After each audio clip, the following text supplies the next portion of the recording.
말라. 주 나의 하나님이 지켜주시네.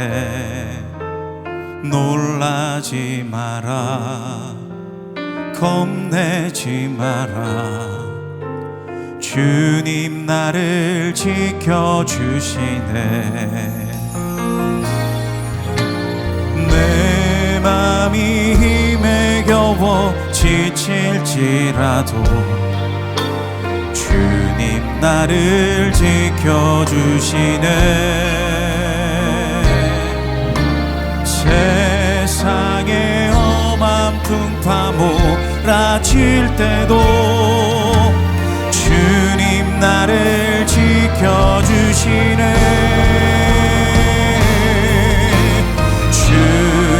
주님은 나의 산성, 주님은 나의 요새, 주님은 나의 소망, 나의 힘이 되신 여호와. 주님은 나의 산성, 주님은 나의 요새, 주님은 나의 소망,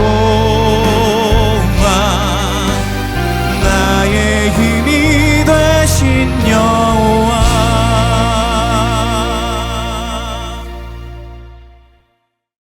제24장.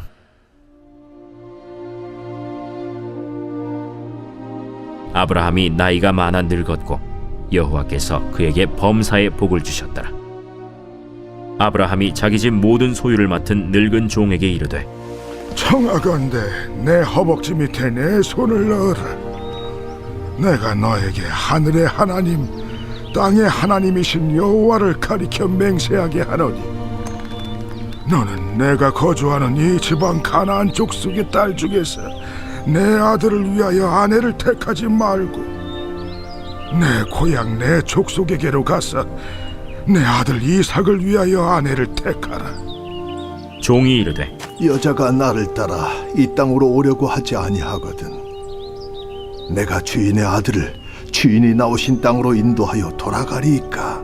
아브라함이 그에게 이르되, 내 아들을 그리로 데리고 돌아가지 아니하도록 하라. 하늘의 하나님 여호와께서 나를 내 아버지의 집과 내 고향 땅에서 떠나게 하시고 내게 말씀하시며 내게 맹사하여 이르시기를 이 땅을 내 시에게 주리라 하셨으니 그가 그 사자를 너보다 앞서 보내실지라. 네가 거기서 내 아들을 위하여 아내를 택할지니라. 만일 여자가 너를 따라오려고 하지 아니하면 나의 이 맹세가 너와 상관이 없나니 오직 내 아들을 데리고 그리로 가지 말지니라. 그 종이 이에 그의 주인 아브라함의 허벅지 아래에 손을 넣고 이 일에 대하여 그에게 맹세하였더라. 이에 종이 그 주인의 낙타 중 10匹를 끌고 떠났는데 곧 그의 주인의 모든 좋은 것을 가지고 떠나 메소보다미아로 가서 나홀의 성에 이르러 그 낙타를 성곽 우물 곁에 굴렸으니 저녁 때라. 여인들이 물을 기르러 나올 때였더라. 우리 주인 아브라함의 하나님 여호와여, 원하건대 오늘 나에게 순조롭게 만나게 하사 내 주인 아브라함에게 은혜를 베푸시옵소서. 성중 사람의 딸들이 물 기르러 나오겠사오니 내가 우물 곁에 서 있다가 한 소녀에게 이르기를, 청하건대 너는 물동이를 기울여 나로 마시게 하라 하리니 그의 대답이 마시라, 내가 당신의 낙타에게도 마시게 하리라 하면 그는 주께서 주의 종 이삭을 위하여 정하신 자라. 이로 말미암아 주께서 내 주인에게 은혜 베푸심을 내가 알겠나이다.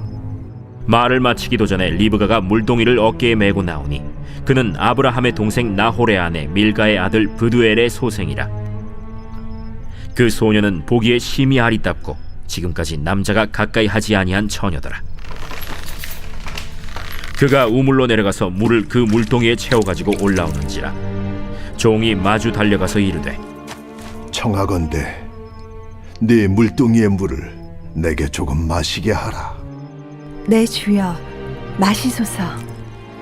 하며 급히 그 물동이를 손에 내려 마시게 하고 마시게 하기를 다 하고 이르되 당신의 낙타를 위하여서도 물을 길어 그것들도 배불리 마시게 하리이다. 급히 물동이의 물을 구유에 붓고 다시 기르려고 우물로 달려가서 모든 낙타를 위하여 깃는지라.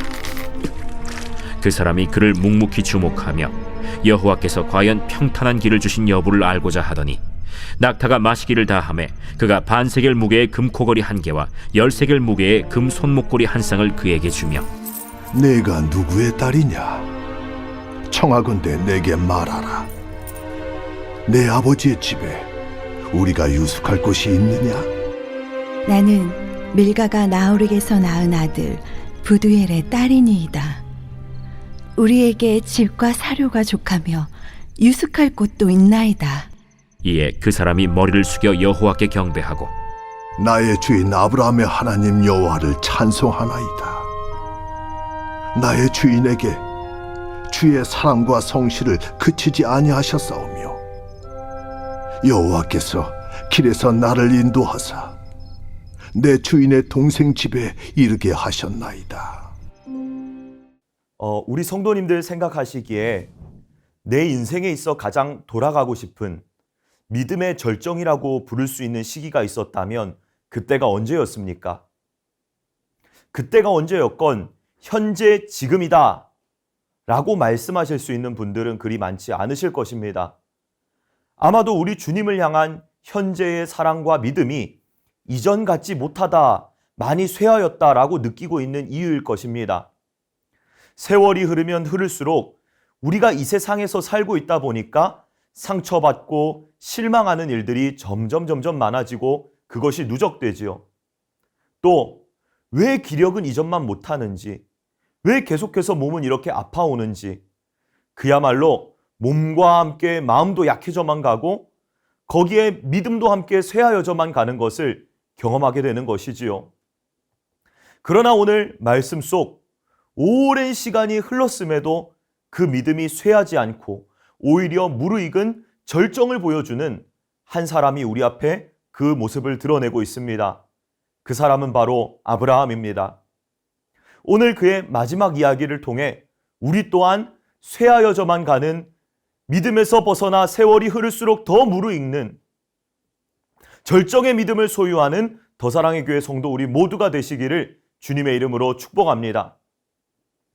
오늘 우리가 함께 읽은 이 창세기 24장의 이야기는 정확하게 23장과 25장에서 나타나는 아브라함의 아내인 사라의 죽음과 아브라함의 죽음 사이에 위치합니다.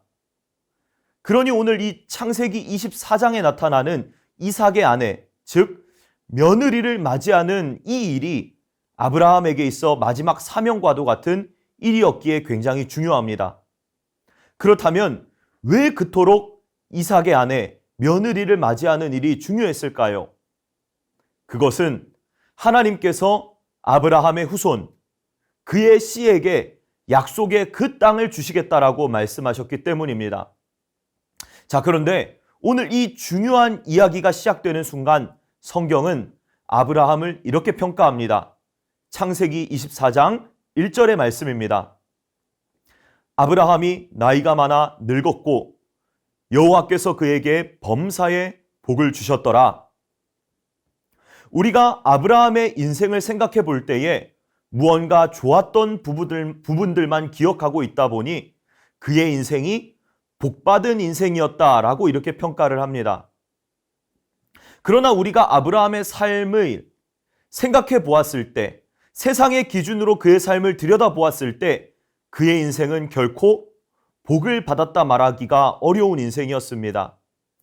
자신을 부르신 하나님의 부르심을 따라 삶의 터전을 버리고 갈대아 우르를 떠났습니다.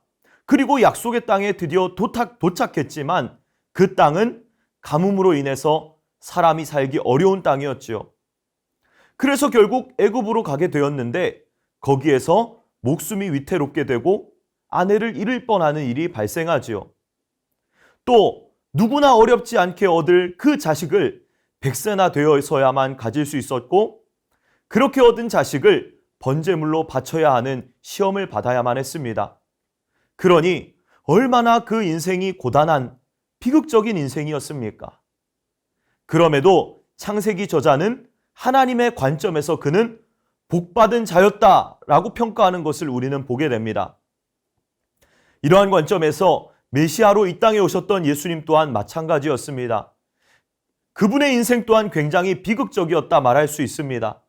가난한 가정에서 태어나서 30세에 사람들에게 진리를 전파하였으나 결국 율법에서 말하는 저주받은 자의 죽음인 나무에 달려 죽는 고난을 당하셨지요. 그럼에도 그분의 인생이 복된 이유가 무엇입니까? 그 죽음으로 죄인 되었던 우리를 구원하시고 이를 통해 하나님께서 기뻐하시는 뜻을 이루셨기 때문입니다.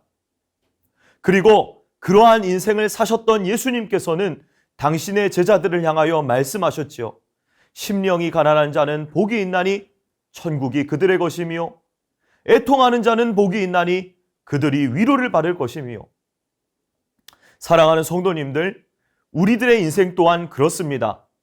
우리가 인생을 살아오면서 예상치 못한 어렵고 힘든 일들이 얼마나 많이 있었습니까?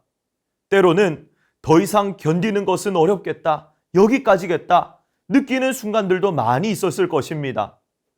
또 그 속에서 얼마나 많은 아픔과 상처를 겪었습니까? 얼마나 많은 실망들을 하면서 살아왔습니까? 그러니 이러한 우리의 인생을 돌아보며 내 인생은 복받은 인생이 아니었어 라고 그렇게 생각하기가 쉬운 것이지요. 내 인생은 무언가 잘못되어도 단단히 잘못된 게 분명해. 내 인생에 하나님께서 함께 하시지 않으셨던 것만 같아. 내 인생은 그야말로 저주받은 인생이었어. 이러한 생각들을 하게 되는 것이지요. 그러나 이렇게 스스로를 비관하고 괴로워하며 눈물 흘리는 우리들의 인생을 향하여 우리 주님 무엇라고 말씀하십니까? 내가 복이 있다. 예수님을 믿고 그분과 동행하며 그분의 백성으로 그분의 다스림과 통치 아래 살아가면서 위로부터 주시는 위로와 기쁨을 누릴 수 있는 그러한 우리의 인생은 복이 있다라고 말씀하시는 것입니다. 사랑하는 성도님들, 내 인생을 돌아보면 돌아볼수록 복과는 거리가 멀다 그렇게 생각하고 있지는 않으신지요? 주변에서 우리를 그러한 눈으로 바라보고 있지는 않은지요? 그러한 나의 시선으로, 주변의 시선으로 우리 자신을 평가하지 않으셨으면 좋겠습니다. 우리 주님은 오늘 우리에게 말씀하십니다. 내가 복이 있다. 끝까지 우리 주님을 붙들고 그분의 나라 안에서 그분의 다스림과 통치를 받으며 위로부터 주시는 위로와 기쁨을 가득히 누리며 내 인생은 복이 있다라고 고백할 수 있는 더 사랑의 교회 성도 우리 모두가 될 수 있으시기를 주님의 이름으로 축복합니다. 오늘 아브라함은 이삭의 아내 자신의 며느리를 맞을 준비를 하면서 한 늙은 종을 부르게 됩니다. 그는 앞서 아브라함의 신임을 받았던 종 엘리에셀일 것이다 라고 예상되기도 하지만 그러나 성경은 그 늙은 종이 누구였는지 말씀해 주지 않기에 정확하게 알 수는 없습니다. 그렇지만 그가 아브라함으로부터 굉장한 신임을 받고 있었다라고 하는 것은 확실하지요. 그런데 아브라함이 이 늙은 종을 불러서 허벅지 아래에 손을 놓고 맹세하게 했습니다. 왜 하필 허벅지였을까요? 그것은 성경에서 이 허벅지가 생명과 후손을 상징하기 때문입니다. 그래서 이삭의 아내를 찾으러 가는 하나님의 언약을 계승해야 하는 이 중요한 순간에 허벅지에 손을 넣고 맹세하게 하였을 것입니다. 아브라함이 늙은 종에게 이삭의 아내를 찾아오라 라고 당부한 것을 정리하면 4가지였습니다. 첫 번째로 가나안 여자를 데려오지 말라. 둘째로 아브라함의 가문에서 살고 있는 땅으로 건너가서 그 가족 중에서 이삭의 아내를 데려오라. 세 번째로 그렇지만 이삭이 아내가 있는 곳으로 가지 못한다. 그리고 네 번째로 그 아내 될 사람이 오고자 하지 않으면 이 모든 맹세로부터 종은 자유한다 라고 하는 이 네 가지 조건이 있었습니다. 그런데 이 맹세의 장면 속에 나타나는 두 사람의 태도가 무언가 대비되는 것처럼 보입니다. 늙은 종은 무언가 아브라함의 명령이 틀어질 것을 전제로 아브라함에게 질문하는 것을 보게 됩니다. 창세기 24장 5절의 말씀입니다. 종이 이르되 여자가 나를 따라 이 땅으로 오려 하지 아니하거든 내 주인의 아들을 주인이 나오신 땅으로 인도하여 돌아가리이까? 그렇지만 이 질문에 답하는 아브라함의 태도는 무언가 또 다르죠. 창세기 24장 7절의 말씀입니다. 하늘의 하나님 여호와께서 나를 내 아버지의 집과 내 고향 땅에서 떠나게 하시고 내게 말씀하시며 내게 맹세하여 이르시기를 이 땅을 내 씨에게 주리라 하셨으니 그가 그 사자를 너보다 앞서 보내실지라 내가 거기서 내 아들을 위하여 아내를 택할지니라. 여기 창세기 24장 7절에서 8절까지의 말씀은 이 창세기에서 나타난 아브라함의 마지막 말입니다.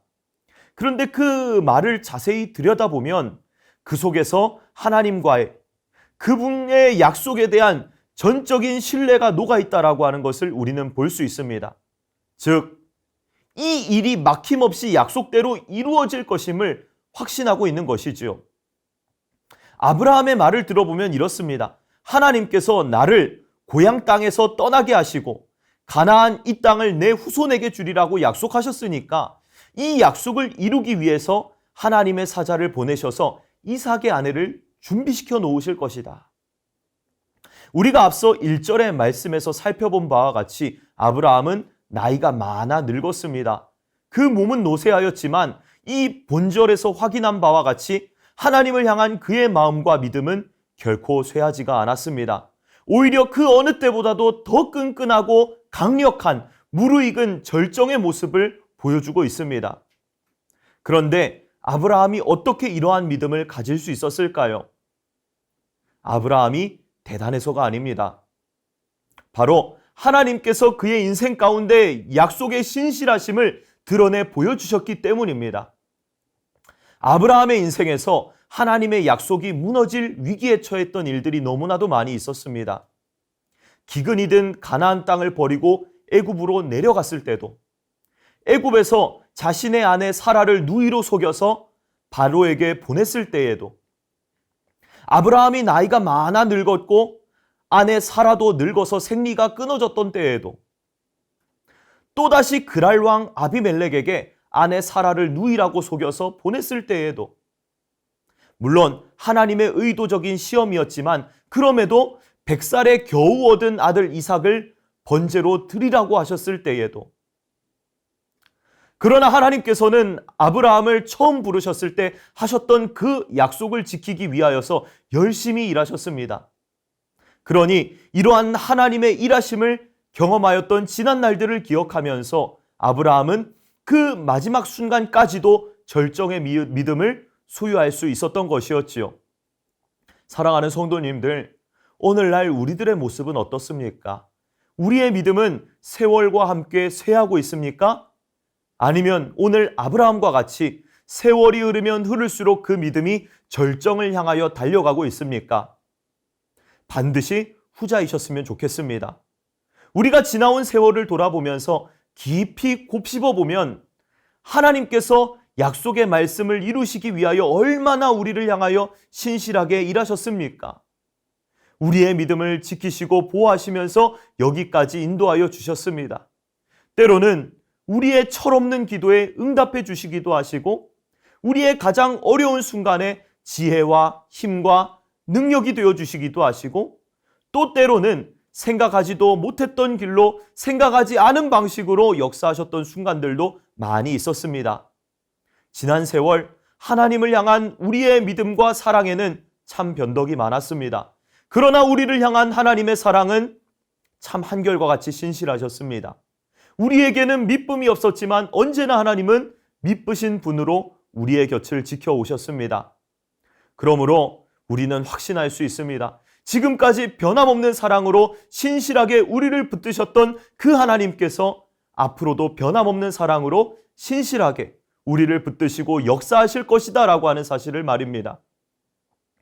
하나님의 일하심과 역사하심을 고백하지 않을 수 없는 지난 날을 기억하시면서 앞으로도 일하시고 역사하실 그 하나님을 믿음의 눈으로 바라보실 수 있으시기를 축복합니다. 그래서 아브라함과 같이 세월 앞에 쇠하지 않는 굳건하고도 강건한 절정의 믿음을 소유하시는 더 사랑의 교회 성도 우리 모두가 되시기를 주님의 이름으로 축복합니다. 오늘 아브라함의 이 모습은 혈통의 순수성을 지키기 위해서 이 친족 중에서 이삭의 아내를 찾아야 했습니다. 그리고 그것이 24장 전체를 통해서 마침내 아브라함의 믿음대로 되어지는 것을 보게 됩니다. 그런데 아브라함의 이 순수한 혈통을 따라서 누가 오셨습니까? 바로 예수님께서 오셨던 것을 보게 되어지는 것이죠. 그래서 마태복음 1장 1절에서 아브라함과 다윗의 자손 예수 그리스도의 계보라 라고 말씀하면서 복음서의 문을 여는 것이죠. 예수님께서는 순수한 아브라함의 후손으로 오셨습니다.